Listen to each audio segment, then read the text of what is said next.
She called the cashier trash, flipped over a display, and demanded the police remove poor people from the store. But when Karen, the HOA president, was asked to step outside, she refused. What she didn't know, the man she just insulted wasn't a regular shopper. He was the owner, and she had humiliated his autistic daughter. Pinebrook Hills was an upper-class community with picture-perfect houses and nightmare-perfect Karens. At the center of it all was Deborah Langston, a.k.a. Karen, a 52-year-old HOA president with a God complex. She issued fines for things like mismatched flower pots and birthday balloons that violated sky aesthetics. But on a hot Friday morning, Karen drove to Walmart, furious over a missing delivery from her gated community's elite supplier. Her mission: confront the store over a $19.99 missing patio umbrella she didn't even pay for. The HOA did. She stormed in like she owned the place, pushing her cart like a bulldozer, wearing a $4,000 handbag and sunglasses larger than her kindness. Behind her walked a quiet 10-year-old girl, her neighbor's daughter, Clara, an autistic child Karen had agreed to watch for just 1 hour. As they entered, Clara pointed happily to a doll on the display. Karen slapped her hand away. "Don't touch. We're not here to play." Clara shrank back, silently. Inside, Karen walked up to the first cashier she saw and shouted, "Get me the manager now. I've emailed 5 times about that umbrella, and your people are ignoring me." The cashier, visibly nervous, said, "Ma'am, I just work here. You can ask, are you people even trained? Is this how Walmart treats educated homeowners?" Customers nearby paused. One of them, a young mom, whispered to her son, "Don't stare."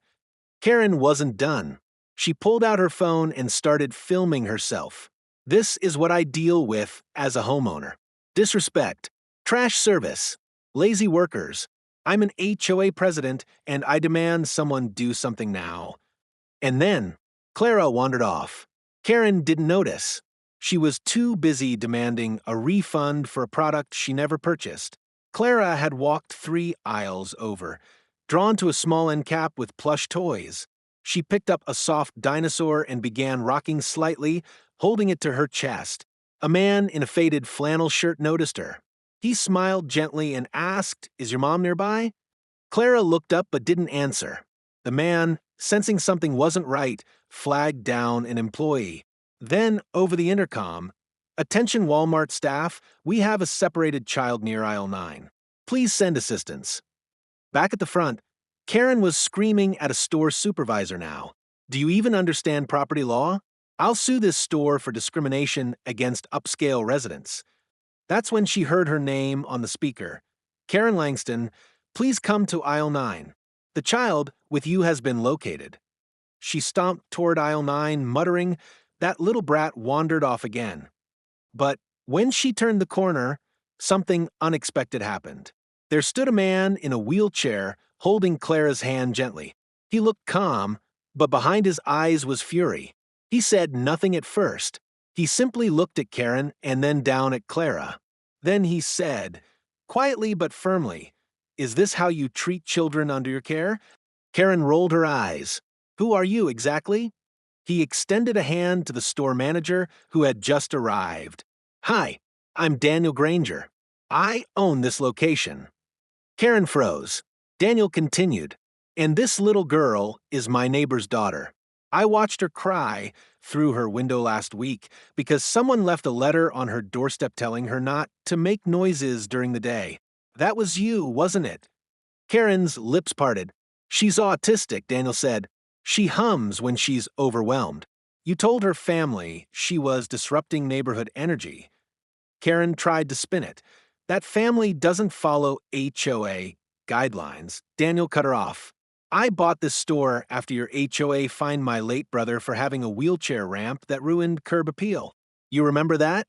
You cost him $12,000. Karen's face turned bright red.